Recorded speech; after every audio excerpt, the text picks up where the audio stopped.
Hello, everybody. Welcome back to Brainstorm Brewery. I'm Corbin Hostler, and we have a treat for you this week. That treat? No DJ.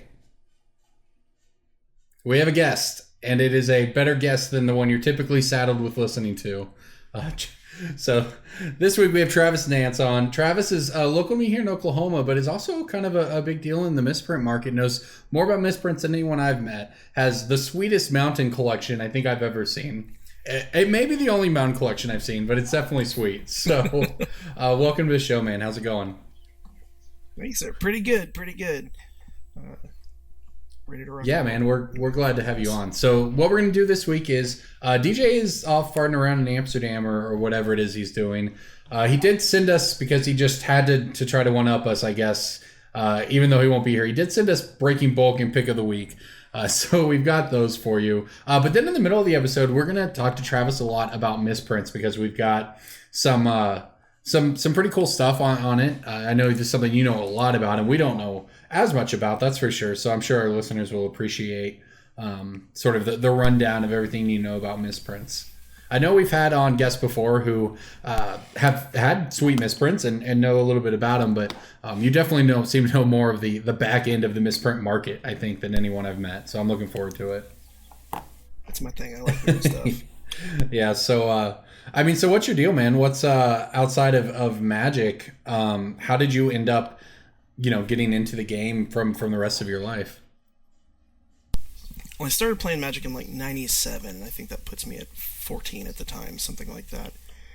And I noticed a few things that I now understand were misprints, and I thought they were cool. I had Tempest Block had like black and purple variants of some of those, or blue and purple variants of some of those, like Curse Scroll and Corpse Dance and stuff like that. And so I traded for as many as I could. And when they had the Arena, the Saga Islands that were foiled out for Arena 2000, some of them didn't have the expansion symbol. I traded for as many of those as I could get a hold of. And then I quit for about 10 years and got into dating and cars and life things. Oh yeah, but I'm finding steadily that if something's too easy, then it's not as fun. So I've got a car that's impossible to find parts for, a 65 Vista Cruiser. I don't know anything about cars, but I can appreciate the struggle of only needing things that are expensive. Yeah, I have a thing for mountains that cost way too much, even though you can get a giant stack of them for free from any game shop. True. Yeah, I didn't even know how expensive some of these were until I looked through your binder with these in them. So I'm sure we'll get into all of that. But either way, first off, let's go ahead and break some bulk. Everyone's favorite game, especially now that you don't have DJ here to ruin it. Breaking bulk time. Breaking bulk time. Break. Oh yeah, breaking bulk. There's so much good stuff. It's a pick. Breaking bulk. The end. This is maybe just, Jason knows it, so I guess we talked about it beforehand, but I think it's worth talking about. It's certainly one we've talked about on the cast before, so maybe a little less guessing this week since we know the answer. But I will just tell you about Indulgent Aristocrat. For starters, it's a vampire from Shadows of Innistrad. It's an uncommon, and it's always been worth a little bit of money. It's probably been a breaking bulk pick in the past. It's actually pretty sweet. 1/1 lifelinker for 1 that pay 2 mana sack creature, put a 1/1 counter on each vampire you control. It's pretty good. But what I don't understand, and what hopefully one of our listeners can enlighten us on before DJ comes back next week acting all sanctimonious because he knew, the card's actually spiking pretty hard. It's over $2 just in the past month. It's gone up like 200% here. So I'm not really sure what the deal is on this card, but Shadows of Innistrad, not exactly a set known for cards worth money, and all of a sudden this is worth $2.50. So it just spiked up to become the most expensive uncommon, most expensive non-rare in the set by far. So I guess that's worth interesting. Between Village Messenger, Thraben Inspector, Duskwatch Recruiter, and Indulgent Aristocrat, we're finally getting somewhere on Shadows of Innistrad, I guess, in terms of bulk. Tireless Tracker, rare jumping up. Not the worst set anymore. But definitely a bit of a random one there. So I'm interested to hear this story. I'm not convinced that we're more than 1 or 2 cards away from tribal vampires being potentially a thing in Modern. I don't think it'd be a tier, but I've had a tribal vampire deck for 2 years that when I've had a couple of whiskeys, I like to play at F&M. That sounds like the best way to play vampires.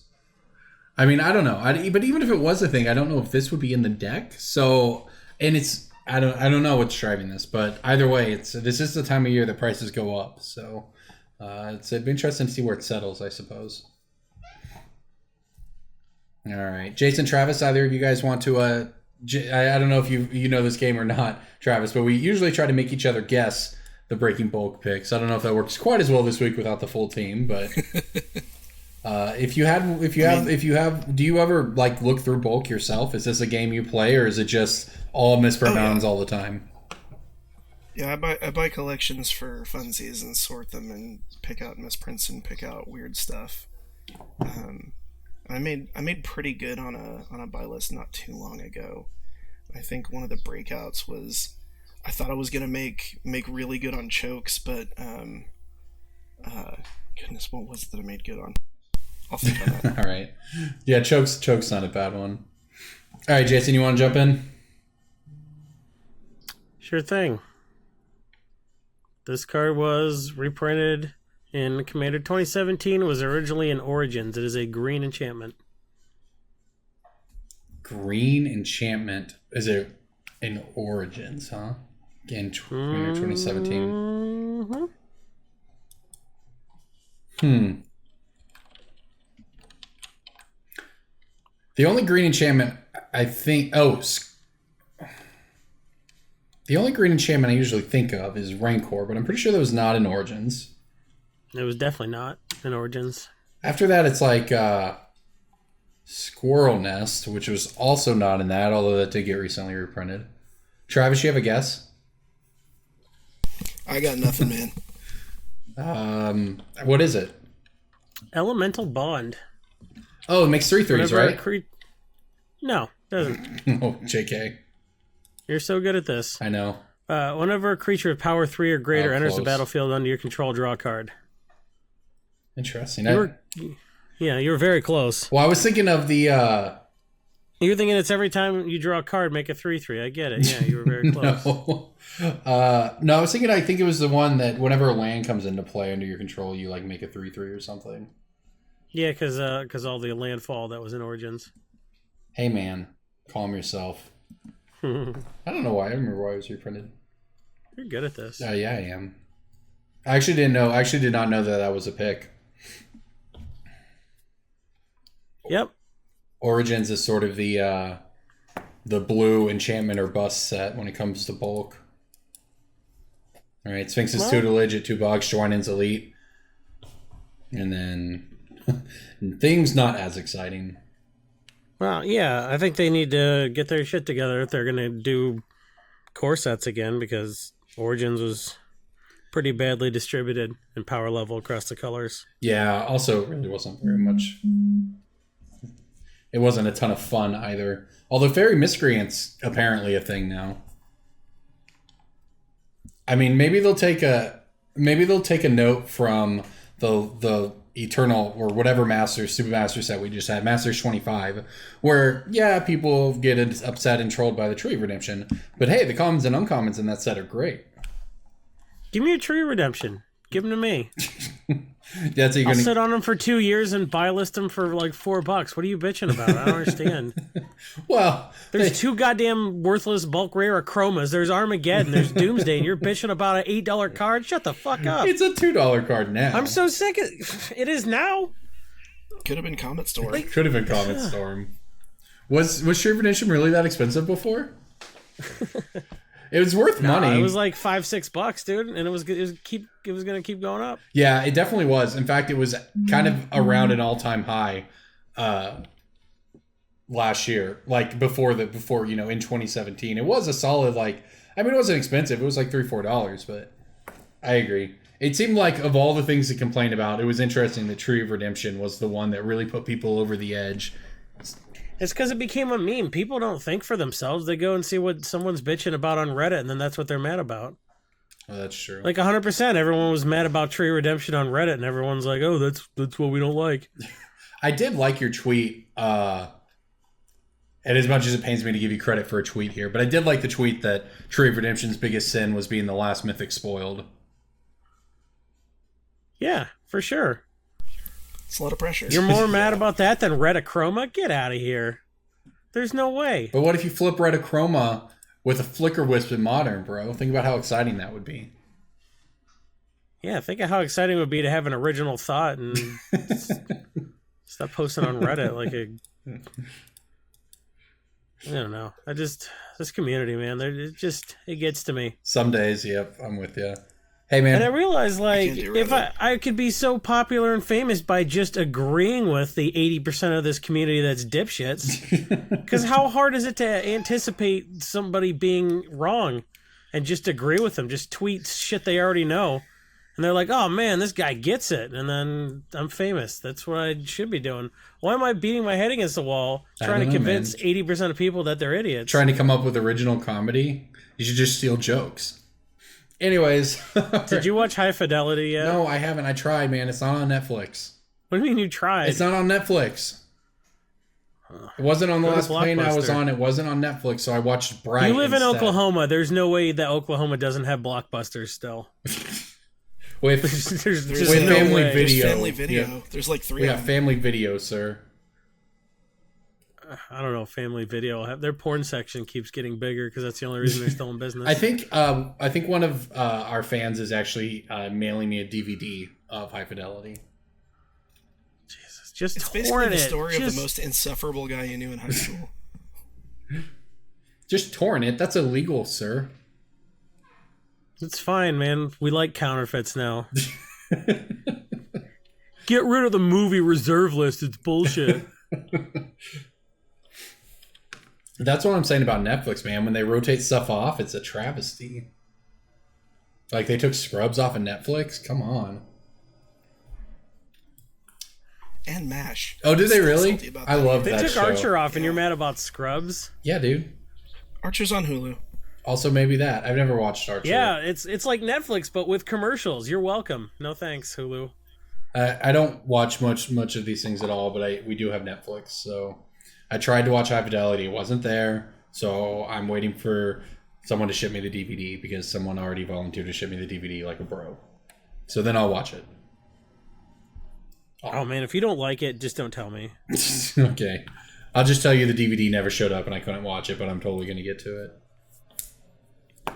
That's what we all expect of you anyway. I'm sure it will be fine. It will be a movie. But yeah. So we'll see. Anyways, Travis, let's sorry we kept you waiting with that. That was fun though. It's not often you get Jason going about something like that, so that was kind of fun. But let's talk Misprints. You put together a bit of a document for us, and you told us how you got into it. So what we're gonna do here is we're just gonna kind of work through sort of misprints and what they mean and what they are and how you can learn about them and how to know if you have a misprint that's worth money. So Travis, I'm going to go ahead and kind of turn it over to you here, and let's just start at the top. I mean, when we talk about misprints, is the card that's just a little miscut on the side, is that worth anything extra? Is that something people care about, or what should we be looking for here? Severity is a really big deal. So in this kind of community, you're looking at a few different things. You're looking at things that are misprinted as far as printing errors that might be color errors, registration errors, things like that. You might be seeing things that are considered fulfillment errors, which, something in the cutting process goes wrong, or something in the packaging process goes wrong. Severity and playability are kind of king. Right. And it's a little bit obtuse and kind of hard to conceptualize in the beginning, but once you learn a little bit about like what the printing process is, and there's kind of a little bit of technical that I'll have to go into to kind of set that up, but once you get it, you'll be able to look out for this stuff and kind of know what's happening. And it's really, really fun. If you're one of those guys that likes the weird stuff, like this is the only thing like this, then it's for you. All right, so I've got a couple questions here, then a very base level to kind of see what we're talking about here. So I have two misprint cards. You won't be able to see them. I'm holding up to the camera here. I've got an Argothian Pixies from Chronicles, okay? I'm gonna guess. Oh, what it interesting. is. Okay. It's got a lot of extra black or blue on it. That might be true, but that's not what it is. Okay, That's not what I would have noticed. So it is miscut where the mana symbol, the top of the mana circle, the forest, is essentially the top of the card, and there's a lot of extra white space at the bottom. Okay. So with that, it's white.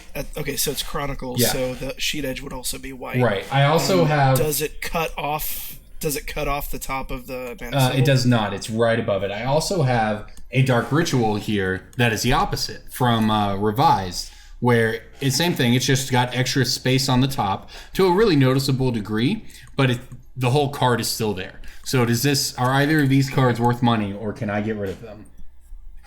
So that's a case where severity is not really there. Basically, there is a point where it's just the turning point where it's just off center, and off center brings your grade down until it gets to the point where you see even just a sliver, just the tiniest sliver of another card. Confirm, no slivers on these that cards. Makes it. It's a pixie. So those. I'll mention another group that you can actually boot stuff like that in, because you've got a couple of cards that are playable. Ergothine Pixies is old school playable, and Dark Ritual is playable in a couple of formats. So don't ditch them, don't bulk them out. Okay, well, they've been sitting in a binder for like 7 years, so I think we're good on that. That's one of the risks that you take. So, and you kind of brought up a good point of like identifying the market, like who wants it. There's not a lot of local people here in Oklahoma City anyway that deal in this stuff, but enough people know about the fact that I'm into it. I'll get people bring me stuff all the time. Sometimes it's nothing. Sometimes I'll give them roughly market price for it if it's not anything super crazy. And sometimes if they have something really cool, I'll really give them some value for it. There's a few different kinds of people when you've got your offset cards. Now those we refer to as offset, not miscut. Sure. Okay. People who want this kind of stuff are one of a few different types. You've got, first and foremost, your deck pimps, the people who want to have the most insane and crazy thing in their deck. And, once you've gotten to the point of foiling something entirely out, like how can you go upward from there? You find stuff that was messed up at the factory that's still playable. And, there's X number of thousands of foil copies of a card and promotional and judge and everything else, but there might just be one of this particular error. And so it can be really, really right. Cool. I don't think mine fall under that umbrella here, but that's good to know.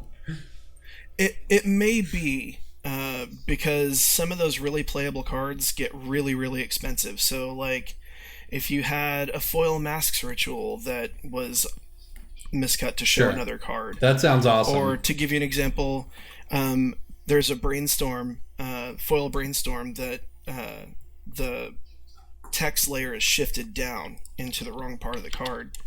And those are just stupid. Those are, there was one that was going up for about 5 figures. Wow. And that's kind of insane. That kind of thing, you can have a common that you can buy a stack of for, $1 a piece if they're regular. Something's really, really wrong with it that's kind of hard to get a hold of.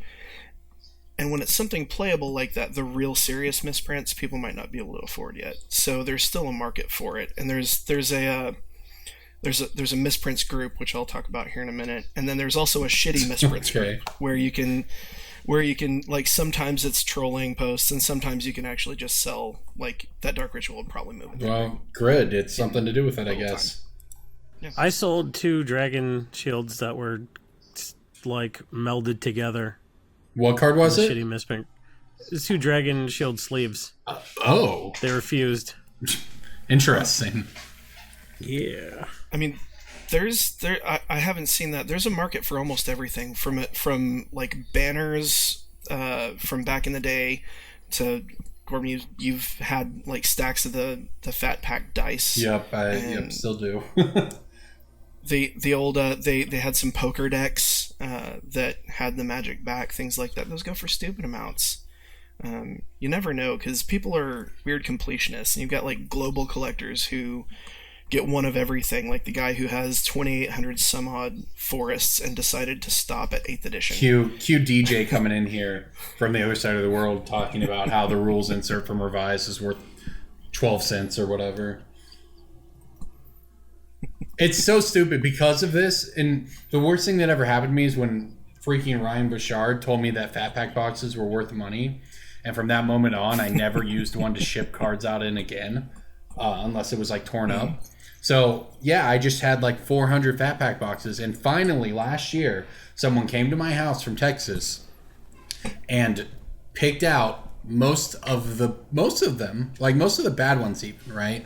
I didn't give them the like $20 ones, but they were just trying. You're right. They just wanted to try to complete a collection. So I sold them. I got like $300 for a couple hundred, for like 150, 180 something Fat Pack boxes, right?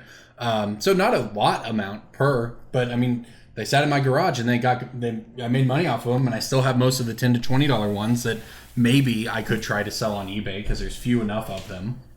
What's an example of a $20 one, like Cold Snap? I think like some of the Time Spiral ones are, right? Future Sight, perhaps. I think Avacyn Restored's worth money. Original Innistrad with Liliana's worth money. I'm trying to look over here. I see Planar Chaos over there. Some of the old ones with some of the where they would form a picture of across multiple boxes. Original Ravnica. Yes. Don't they all do that? I don't No, know. they stopped after. They stopped after around RTR, I think. Yeah. I haven't looked at them in a while. Yeah. They just sort of go in the Fat Pack box. Yeah, I never really think about it, but if you look on eBay, there you can find, if you just type in empty Fat Pack box sealed, then you can find you see like $15, $20 for some of them, and it's certainly enough to not throw them away. Even if I don't get around to selling them anytime soon, it's not like they cost me much sitting in my office. So. Yeah, and you're one of the other people that, like, one of the other types, and whether it be shop owners or people like me that just buy collections and piece them out. Yeah. Like, if you're wanting to get the most value out of your collection, you can do a couple of things. You can learn what those really good bulk picks are. You can pull stuff that you think is going to be valuable later. And then you just keep finding, if you can't get your average selling price up, you can't move any more, can't buy collections faster because of finite supply, then you just start looking for new revenue streams, and sometimes that's misprints if you can pull them. Yeah. Like one of those lessons, always check the land box. I pulled 2 Guru basics out of a collection that I figured it would break even or a little bit better, and then I found 2 Guru lands, a playset of Wasteland, and a Cradle in the land box. Wow. So. Well, you're making me second guess myself because I picked some land the other day. And just skimmed through the basics. So, well, how many people in the world have gone over a summer card thinking that it was revised or unlimited, and not knowing what it is? And that's one of those things you find. You don't have to learn everything about it. You don't have to go as deep as I'm going, but there's some cool stuff that you can look for. And at the end, I've got a couple of like little things to look for. So let's say the treat. That'll be the let's say we are going through, we're going through our stuff or stuff we buy or whatever. When you think you found something, where can you go to actually learn about it? There's a good number of existing resources. When I came back to Magic around Theros block, I found my way on, because I liked, I was looking to find more of those Saga foil islands without the Saga expansion symbol, and a friend of mine pointed me to there's a Misprints group on Facebook, and it's just what is it, facebook.com/group/MTG Misprints, and I'll give you all these links here in a second. And we'll have them in the show notes or in the YouTube description for people to follow. And there's a lot of explanations there. There's a lot going on. There's like 30,000 some odd people in that group. But that's where people will be auctioning stuff. That's where you can kind of watch. You can search for history of auction sales. You can try to find pricing on something that you have before you try to move it. There's also, it's been around for a while, magiclibrarities.net. I've heard of that. It's and you'll find people linking to it for weird stuff. And there's it's archived forums from way back whenever this stuff was new and they were trying to figure out where it came from. So there's a lot of good historical data there if you're a really librarian. Yeah, that site actually has a pretty nice little wealth of Magic history that I hope has been backed up. Because whenever you start talking about really old stuff, you always end up back at Magic libraries.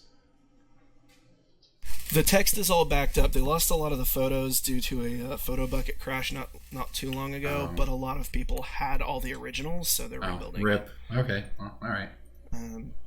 But they still have all of the forum posts, and if you search for a card or a card plus an error type, then you may be able to find what you're looking for, and if nothing else, find out, was it common? Is it uncommon?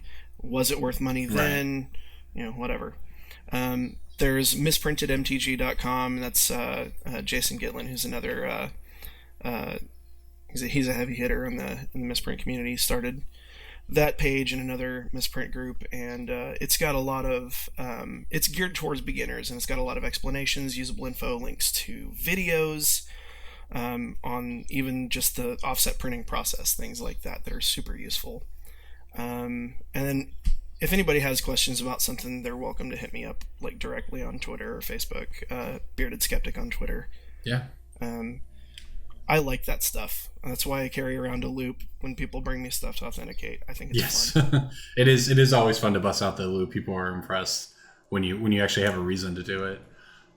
So let's talk about, we briefly touched on it. There's I think most people know, right, if a card is miscut, where you can see part of a different card. People know about color errors, right? I've seen cards that are more or less bleached or missing a color or something. And then there's, this is one of my favorites is when a card is crimped, which means when they went to seal the pack, they sealed the card as well. So it's kind of a bumped, got a bunch of little bumps on it in a straight line. So the coolest one I ever saw was a foil flooded strand from the original set that was crimped, across the top. And I have no idea what that was worth. It was a long time ago I saw it, but that was pretty sweet. What are some of the other major, things you're looking for when you get into this stuff? So it might be useful at this point to give, I'll try to make it as bullet points as possible. It might be worthwhile to kind of go through what the printing process is, because all of these errors are because of something going wrong in that process. So if you want to look into it more, you can go on one of those sites. You can type into YouTube offset printing process, and you can find videos of how it actually works. But basically, you've got a series of rollers.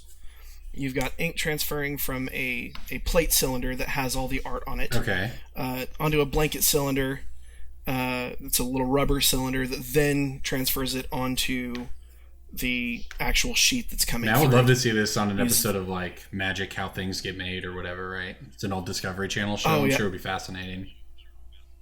Honestly, if I can make it happen, I would love to try to get a tour with video at one of the facilities and kind of point this stuff out, because I'm a nerd like that. But so it goes through that process for each color and uses CMYK color model, which is cyan, blue, magenta, red, yellow, and black. And it prints those in what's called halftones. And you don't have to think too hard about what halftones are. When you look at a piece of newsprint and it's got the dots that make it look like a picture, that's what a halftone is. And so Magic uses those halftones in each color, and they're staggered differently at different angles, and they come together to make this little rosette pattern, which is one of the ways that you can kind of authenticate if it was done at that kind of facility or if it was an inkjet fake. Right. And so it goes through that, and when you're actually printing, it's all one sheet. You got 121 cards on a sheet, or 100 if it's the unstable land sheet. You can get registration errors, which these are all mainly just from either misalignment or misfeeding of some sort. So registration errors, one of the layers is out of alignment with the other ones, and you'll see that with the black layer a lot for some reason. And so it'll look blurry and it'll be kind of hard to look at, and those are really fun. And those are worth something. They're not huge unless they're really severe. You'll have ink bleeds where there's just too much ink left over. Either the blanket didn't get cleaned properly the last time, or there's just too much ink fed into it. Color balance issues where the whole thing is too dark or too light. That led to dark visions, which is a thing, and if you have a super dark card from Visions, it's probably worth something. Good to know. You can also have issues with individual color channels. You even have some cards that are referred to as albino, where only the black layer got printed for some reason. Those are worth a ton. You'll get like smudges, double prints where it's residue from the previous Right. sheet that came through. Seen some of cleaned off those right. for sure. Yeah, and you'll get unintended roller transfers where, and I know this is probably where some people are zoning out, but Charlie like Brown, right? The Charlie Browns, Sapphire. exactly. Yeah. The Charlie Brown that was on the Sapphires and the Emeralds, and it was that facility was printing the Charlie Brown comics. So explain what explain the book, full story here for people who don't know. Yeah, so they reuse these they clean the blankets and they clean the plates, whatever. And the plate is specific to what you're printing, but the blanket is just for transferring. And they don't clean the blanket properly, and a little bit of that ink from the last run is still there. So as they're running through, and it was in English, German, and Korean, if I remember rightly, maybe a couple of other languages, where bits of the Charlie Brown comic strip made it onto these cards. And I've got a similar issue where cards from Zendikar, I've got one of them where it's one card, but it's got the other card name and text printed right on top of it, and you can read it's some kind of Minotaur. It's just from they were in a rush, they didn't clean the blanket properly, you got too much transfer. You get splotches where, since they're rollers, some piece of a bit of solvent or some oil or something like that spills on either the blanket or something else, and one color or more won't stick properly. So you'll get like weird white or colorless or just black and white areas, or even just missing one layer across one or more cards. You'll also get people that'll try to pass off sun faded cards, and kind of be aware of that. And this is a random aside, but if you put a card out in the sun, the red and yellow layers will fade really quickly, but the blue and black will remain. Anyway, that's just something to watch out. If you're looking for these, don't give someone. This is crazy. I had heard of these Charlie Brown, so I'm looking them up right now, and it's very, very faint. But yeah, you can see it. Some of them are more faint. Well, it's because it was residue left over. It's not refreshing that. So the first ones that were made are pretty easy to find, and so those were the first ones that were recognized. And as time goes on and people are more aware of it, they'll see it faintly on the ones that weren't as obvious, and those are coming out. And those are sapphire and emerald medallions that are selling for $40. Yeah, stuff that's bulk. That's pretty cool. Pretty close to it.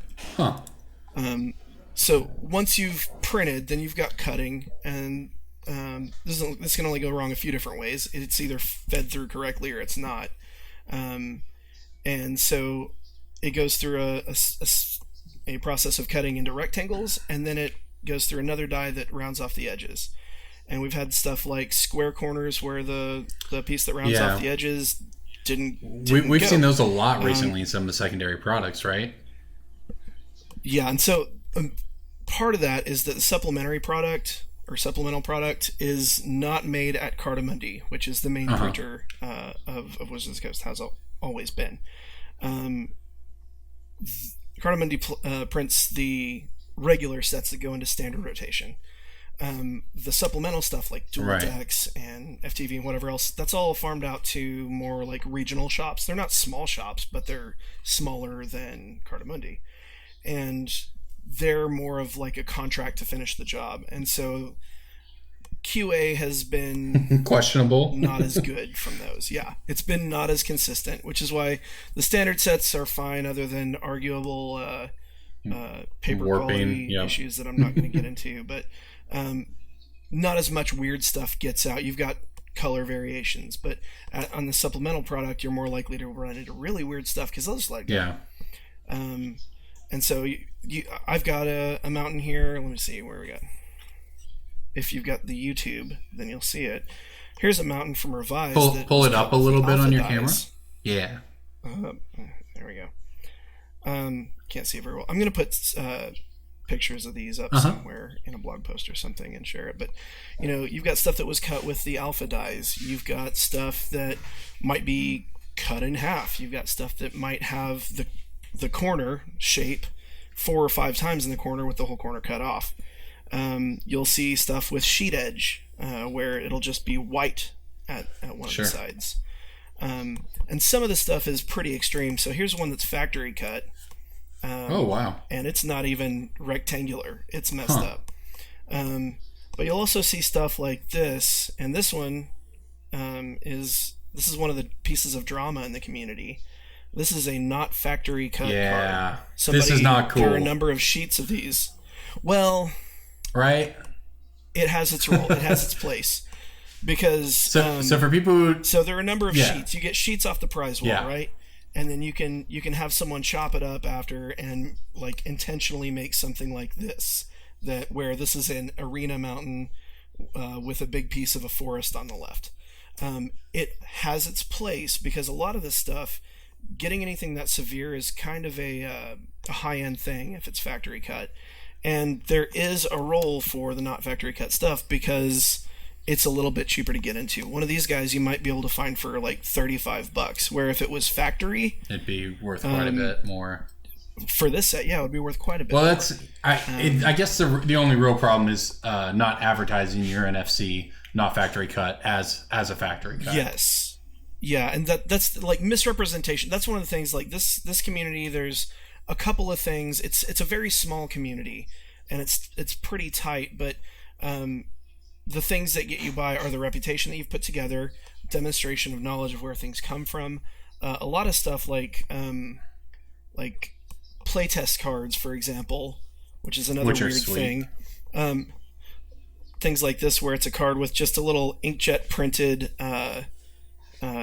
words, just an inkjet printed sticker stuck on a mountain here, and if you don't have provenance of where it came from, I got it from the guy who got it from the guy who designed the set, and he'll speak to that if need be. And so mine has value because I know where it came from. And that's one of those fringe things where you drop like $40 or $80 on something like this, and this is a permanent collection thing. This is not something that you're going to spend. Right. Yeah, but it's a kind of thing that and we're talking about some of the rare ones, and some of the most famous rare ones would be, something like the Blue Hurricane or Summer Magic or the Harry Potter cards or whatever. Yes, so the Blue Hurricane is a good example of how things can go wrong even before you get to the printing process. Between the Blue Hurricane and the Serendib Efreet from Revised, which had the and then the Sarah Angel / Time Elemental from, what is that, Portuguese 4th edition or something like that, where it's the text of one card on the frame of another, or the frame of one card on the text of another based on the layout. And those are really, really cool. You've also got like fulfillment issues like crimped cards. You can find sealed packs sometimes that have like 2 cards or 30 cards in them. Don't crack them open. Yeah. People buy sealed stuff. The packaging itself could be misprinted. There's a couple of like albino sealed packs out there where the color just didn't print on it. And you mentioned Summer, which I'll break this out here. Ooh. Summer and Alternate Fourth are something that people need to know about. These are the sets that weren't officially released, and for different reasons. So Summer Magic, also known, it was codenamed Edgar from R&D, was supposed to be fixing misprints from Revised, like the Serendib and things like that. And it was supposed to fix because Revised is really washed out. It's like pretty the color bad quality overall. is just bad. But they wanted to fix kind of the color balance and also some misprints and stuff like that, and it just didn't go quite right. So in July '94, between the Legends and the Dark, because I think Legends was June and the Dark was like September, something like that. They came up with Summer, and man, I wish you could see this, but I'll put a picture of it up. Basically, it looks like an unlimited card, but it's got a 1994 date. That's the big giveaway. And it's a really dead giveaway. It's the only cards that actually look like that have a 94 copyright.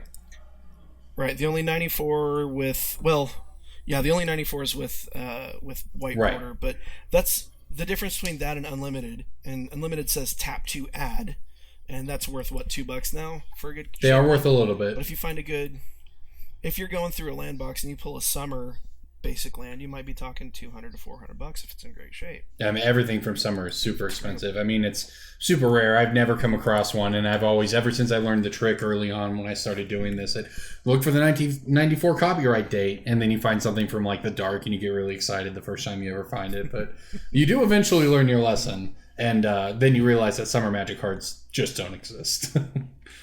But statistically, so if, enough of them got out. A few cases were shipped out, and a few cases were split up among Wizards of the Coast employees or people that work for the shops.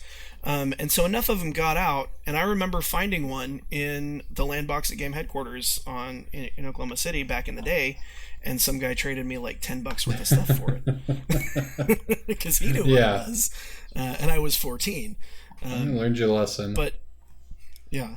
And there's another set that wasn't supposed to come out that was alternate fourth. It's not worth as much. There's a lot of that by me because it didn't all get destroyed. Right. There's so much more of it. Plus, it's fourth edition. There aren't too many valuable cards in fourth.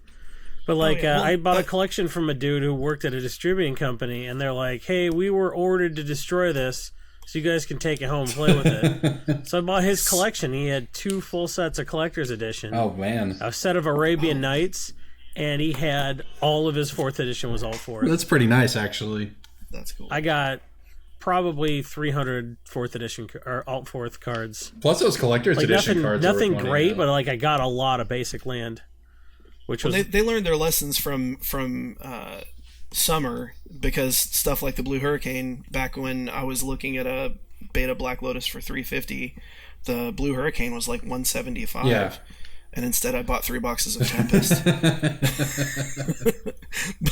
but stuff like that, like they kind of figured it out, and more of the alternate fourth was rescued, but it's not tournament playable is the main reason it's keeping Why it is down. that?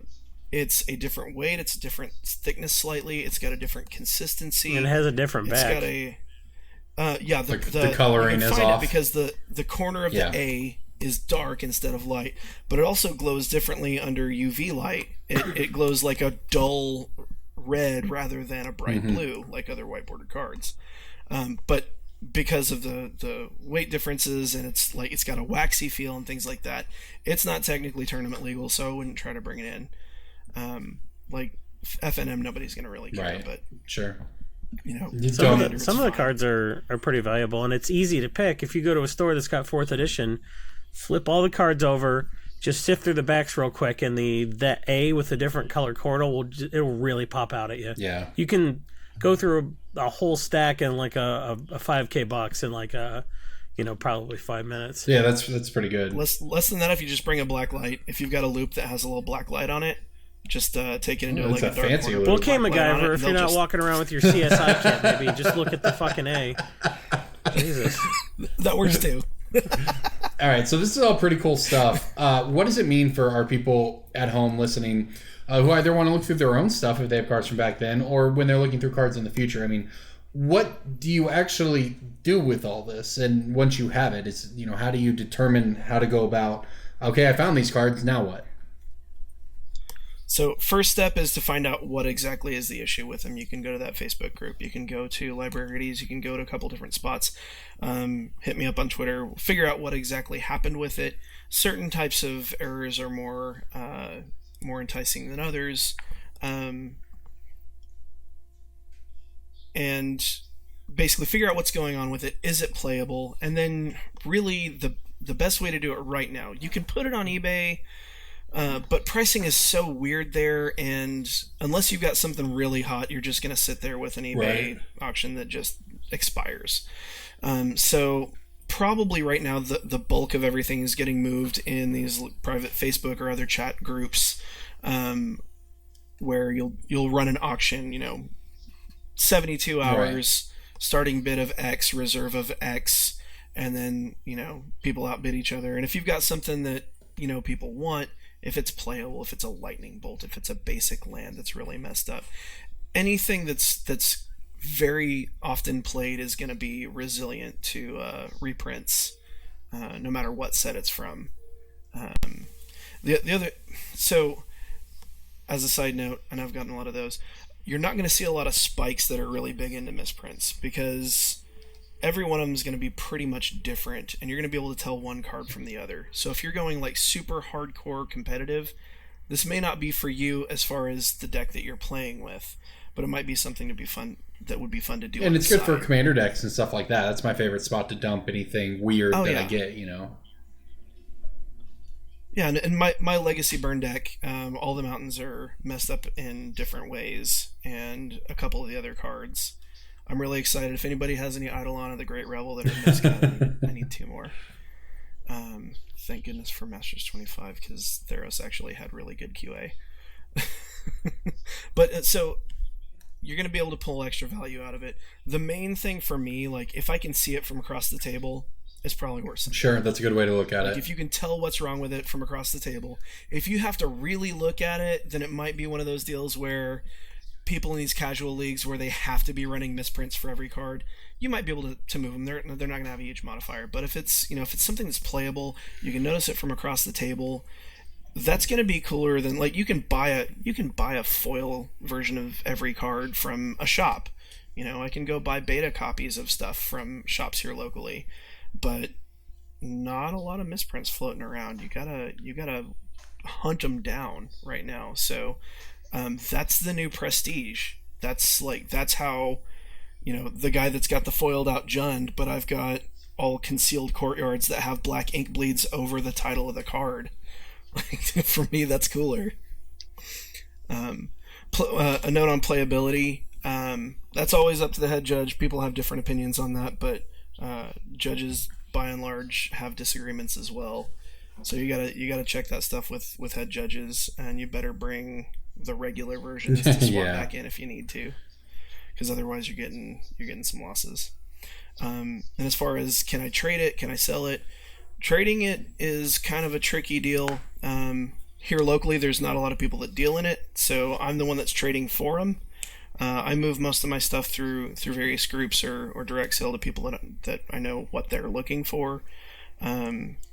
You can sell it on eBay, but trading's really, really hard. If you're in one of the bigger metropolitan areas, if you're in Brooklyn, I know there's a bunch of people there that have a casual league. That's kind of nuts that there's a casual league of misprints. Yeah, you have to have all your cards misprinted some way or another. It has to be factory. But between eBay and the groups, whatever, your mileage will vary. And there are some that I thought I was going to be able to sell for a ton that are still sitting there in my binder, and there were a couple that I thought were really stupid, and I got really great value for it once I found the people that wanted it. It's a more risky investment than things like foils or foreign foils or reserve list stuff. But the buy-in is usually pretty low if you're the one that's doing the sorting and finding, and the chance for return is really, really high if you find,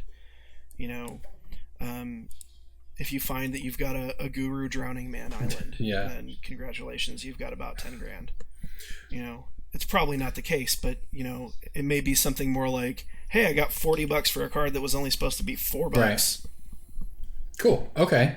So, all right. So, I mean, moving forward here, what are some of the things people might actually be able to find? You mentioned Concealed Courtyard. That's a fairly new card. Is that a pretty common error? Because we're talked a lot about, and some of this stuff, anytime you reference Magic libraries, for instance, it's pretty rare. And if our listeners aren't out there flipping a bunch of collections, they're not necessarily going to see a ton of cards, but we assume that they are playing Magic regularly. So what can they look for these days, and what is sort of common these days that you don't need to worry about? Yeah, so the things you want to look for, the more extreme the better. Like I said before, if you can see it from across the table, it's probably worth looking into, if it's obvious to you immediately, because those are the flashy ones that people want to get into. And you might be looking at color variations. Now, in the last several sets from probably BFC forward, as they started ramping up production, there's a lot of color variations. So if it's just a little bit too red or not red enough, just a little bit, don't waste your time. But some of those you'll find that are like crazy dark, or they'll have a whole bunch of red on them, or it might be missing the black layer entirely. There were some from, was the Abomination of Goodall, was one of them from, what set was that? It's that's cons. Get all the up. Yeah. Cons, yeah. So the cons block had a lot of like really light cards. So I'm still looking for some light swift spears. Those abominations were so light that all of the mana symbols were totally like just that color circle.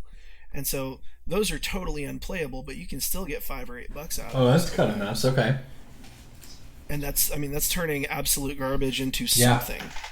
So anything that's extreme, if it's extreme enough, it doesn't matter if it's hot garbage. You may be able to get something out of it. There's a guy that collects grizzly bears. If you got a grizzly bear's hair, I know a guy that collects merfolk, but not misprints yet. Good point. Good point. Yeah. I did see somebody like with this... a crazy miscut foil Kira at a GP. And I tried to sell him my soul for the card, but it was a borrowed card. He wouldn't do it. In retrospect, it was probably NFC, but I wanted it anyways. Didn't get it, though. Yeah. Well, if I run across any, I'm going to send it away. But another thing that's happened recently, like unstable lands is a thing that I wanted to touch on real quickly because if you want to talk about potential for upside, my pick of the week is mountain. But, any basic land. One of my philosophies is any basic land is probably going to be a better investment because any basic land that has any value right now is because it's a prestige card. Right. These things have been printed into oblivion, and stuff like Guru lands and APAC and Euro and Unstable and things like that are retaining value. Now, Unstable had a different cutting process because they were borderless. They left a little strip. The card itself was bigger than what it was cut into, so that they had a little bit of a leeway when they were cutting things, so that it still looked like it didn't have a border. And so some of these got miscut a little bit. Do I have one here? Oh, rats, I didn't put one. I'll put up a picture. Some of these were miscut to the left, the right, or up and down, and you can see a sliver of the next card on it. Oh, interesting. And boom, Okay. boom, boom. That's a little bit of money. And there were enough of them. I've got 3 of the mountains, a swamp, and a plains. And there were a few foils that made it out like that. And some of the foil island that was miscut to the side was a couple $100. Seems good. Yeah. Double over normal seems good. And if you can find something like that, like go nuts on it. But I focus on basic lands because no amount of reprinting will make them not valuable. Right. For sure. That's a good way to look at it. Awesome. Okay. Well, this has all been pretty fascinating. Is there anything before we, head into the closing of the show here? Is there anything else that we should, basically, we kind of worked through, right? If you find these, this is a process you should go through, and here's the things you should look for. Is there anything else you want to touch on with the topic that we should know? Enjoy the weird stuff. Like you can, there's a lot of different folks, a lot of different ways to play, and I don't think the whole player personalities have been fully explored because there are a lot of folks out there that are really kind of sleuths and historians. And right now I'm watching as this Misprints group goes through, and people are putting up pictures of their Ice Age miscuts that show other cards because there aren't any, this particular sheet, nobody knows the layout, but enough people have enough miscuts that they're putting together the layout of the sheet cool. retroactively via miscuts.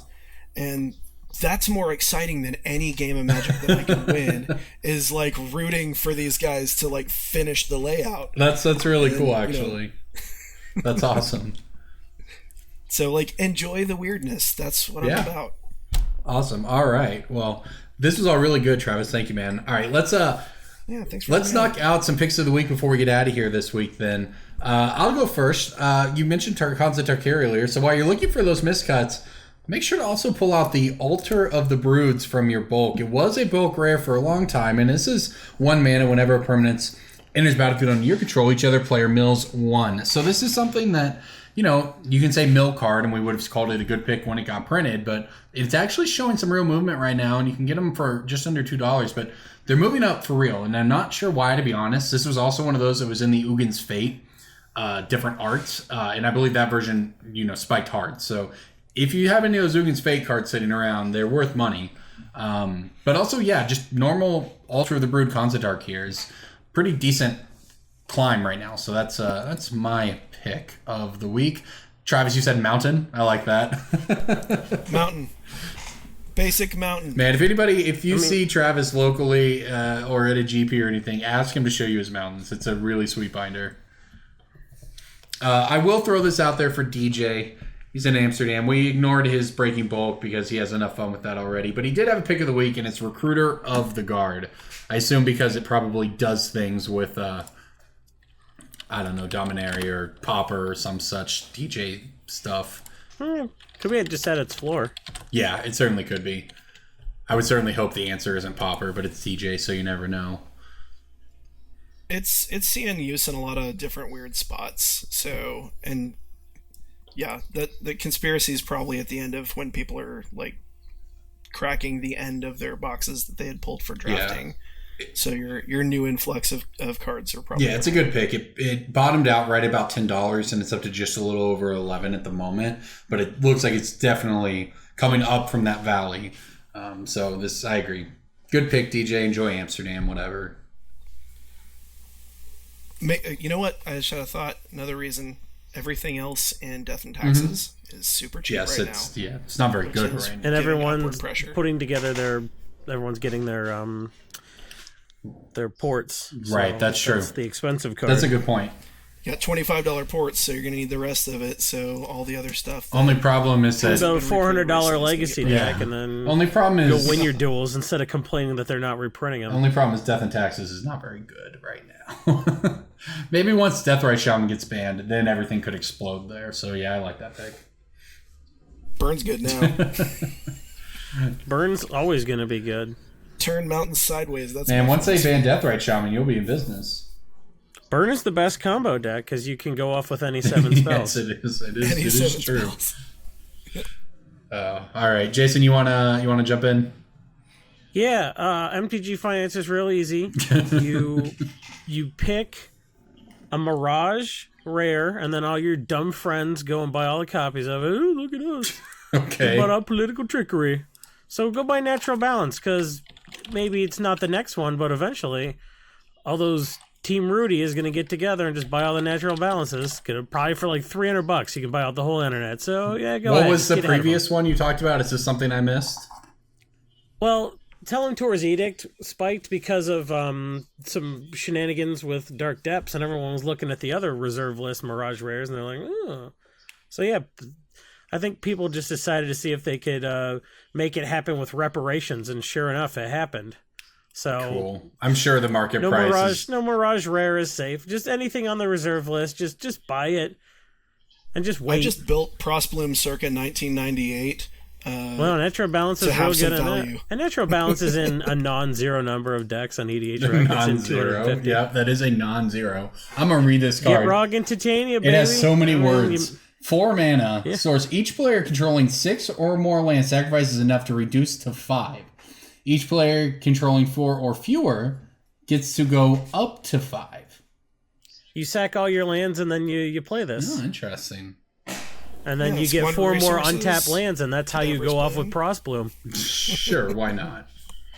Yeah, it doesn't matter. Just I agree. This is not a pick of the week. This is just me upset that like Team Dipshit figured out that it's real easy if you're a scumbag to just salt the earth and screw everybody else. I'm with you. I mean, that's something that was... It's not like we're too dumb to figure that out 6 years ago that you could buy out reserve list cards. We just never advocated that because we think, A, that's intellectually lazy.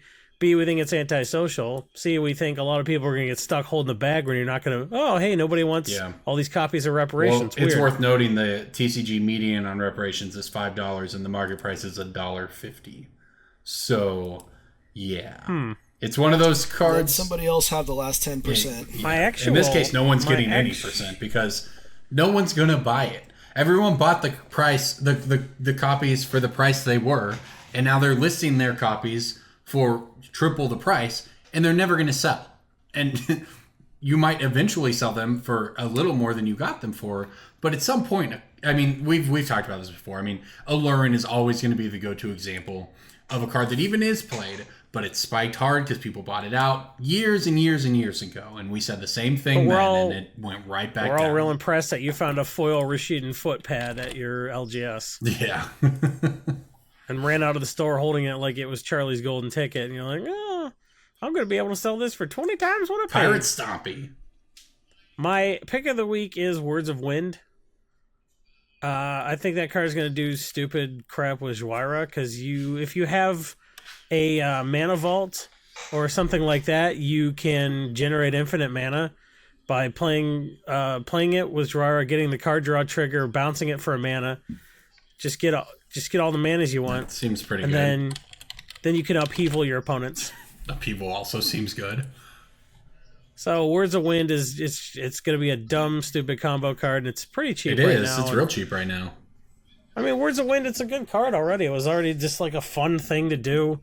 I see people play that in EDH all the time, probably like, like your groupie hug decks. Well, I don't want to draw myself out. That seems like hilarious for Nekusar. It's an old card. Yeah, it's an old card. Yeah.